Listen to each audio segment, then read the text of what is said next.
اور اے موسیٰ یہ تمہارے داہنے ہاتھ میں کیا ہے؟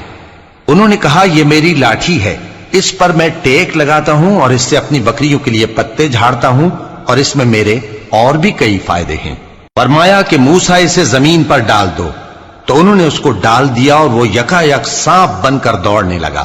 فرمایا کہ اسے پکڑ لو اور ڈرنا مت، ہم اس کو ابھی اس کی پہلی حالت پر لوٹا دیں گے، اور اپنا ہاتھ اپنی بغل میں دبا لو کہ وہ کسی عیب و بیماری کے بغیر سفید چمکتا دمکتا نکلے گا۔ یہ دوسری نشانی ہے تاکہ ہم تمہیں اپنے بڑے بڑے نشانات دکھائیں۔ تم فرعون کے پاس جاؤ کہ وہ سرکش ہو رہا ہے۔ کہا اے میرے پروردگار اس کام کے لیے میرا سینہ کھول دے اور میرا کام آسان کر دے، اور میری زبان کی گرہ کھول دے تاکہ وہ میری بات سمجھ لیں، اور میرے گھر والوں میں سے ایک کو میرا وزیر یعنی مددگار مقرر فرما، یعنی میرے بھائی ہارون کو۔ اس سے میری کمر کو مضبوط کر اور اسے میرے کام میں شریک کر، تاکہ ہم تیری بہت سی تسبیح کریں اور تجھے کثرت سے یاد کریں۔